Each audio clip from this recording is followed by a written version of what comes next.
gribētu jums pavaicāt, kādas grūtības rada šīs izraktās ielas? Cilvēkiem ir ļoti grūti atnākt, jo ir ļoti daudz smiltis. Teiksim, par Aiņu ielu vispār ir ļoti grūti atnākt. Cilvēki gan brien pa smiltīm, bet mums ir arī pagalmieja. Un tad arī cilvēki atrod pagalmieja, bet grūtības ir lielas. Un vai izraktās ielas nesamazina šo te apmeklētāju skaitu? Samazina noteikti, un varbūt pat teikt uz 50%, bet mēs saprotam arī, ka iela ir jāsatais, un tas būs labāk arī pašai pilsētai, bet mēs ciešam. Jā, un varbūt ir kaut kāds veids, kā jūs informējat šos te apmeklētājus, lai viņi zina, kur nāk? Tie, kas, piemēram, zvana pa telefonu, tiem mēs sakam, kad ir rezervas ieeja pa pagalmu, bet arī liekam reklāmas. Ļoti daudz esam reklamējušies dažādos portālos un arī avīzēs. Tie, kas mums grib atrast, tie atrod, bet ļoti ir maz tādi, kas, piemēram, iet garām, redz mūs un vēlas ienākt. Tur viņi ienākt nevar.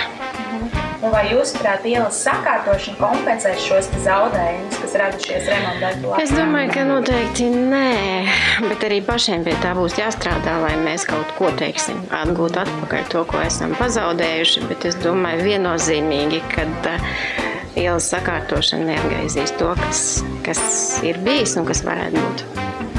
Un vai jūsuprāt, pašvaldībai nevajadzētu kompensēt? Es domāju, ka vajadzētu kompensēt, jo termiņi tika teikts citi, bet darbi ir savādāk un noteikti termiņi atkal būs citi. Šokā mēs esam, ne tikai mēs vienīgie, jā, bet es domāju, ka kaut kādai pretīmnākšanai būtu jābūt. Tad ilgāk jau notika tie remontdarbi? Jā, bija mums ir kā 13. datums teikts, bet 13. jau tūliņ būs nākoša nedēļa, tā kā, bet tur neizskatās, ka tur kas būs. Lūdzu. Pirmkārtām ir tas, ka klientiem ir grūti piekļūt klāt, un arī cilvēku uzreiz tik daudz nenāk. Agrāk, kad bija tā iela, viss kārtībā ar viņu bija, tad jau cilvēks varēja piebraukt un viss bija kārtībā. Tagad ir dažādas problēmas. Ja viņi pārsvarā visi klienti, kas pie mums nāk, viņi ar mašīnām pārvietojas.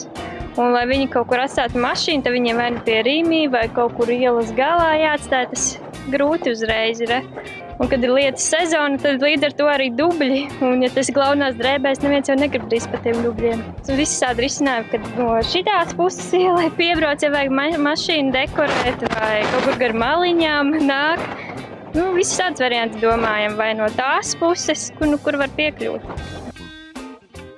Jebkurā gadījumā, kurš remonts rada grūtības, piebraukt, atnākt, tā ir neērtība, bet es domāju, ka to ir vērts paciets, zinot, kāda iela izskatīsies pēc tam, tāpēc mēs to uztveram ļoti normāli un dabiski. Un mums pat ir ļoti liels prieks, ka beidzot Raiņu iela būs skaista un smuka, un cilvēki staigās arvien vairāk, un būs puķis un apstādījumi jauni un ietves. Tas, ka šeit viss būs sakārtots, tikai veicinās to, ka cilvēki šeit staigās vairāk, māmiņas staigās vairāk, un varbūt brauks ar riteņiem tieši, īpaši varbūt arī nāks pastaigāties. Vai šobrīd šīs izraktās ielas nesamazina klientu skaitu? Samazina, protams, jebkurš to jau mēs rēķinājāmies, un to mēs zinām, un to saka jebkurš uzņēmējs, kuram jebkurā vietā Jelgavā, jebkurā pilsētā remontē ielu. Protams, ka cilvēki nāk mazāk, bet tā mums atkal ir iespēja izdarīt ļoti daudz citus darbus un pat jau sākt gatavoties Ziemassvētkiem, varbūt, ko mēs varbūt nebūtu izdarījuši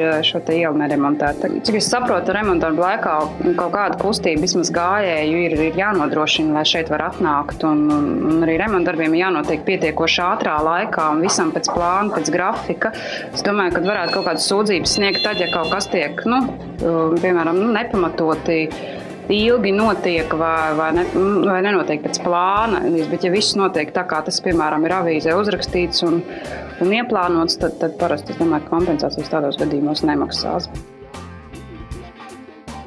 Kādas uzņēmumam grūtības rada šīs izraktās ielas?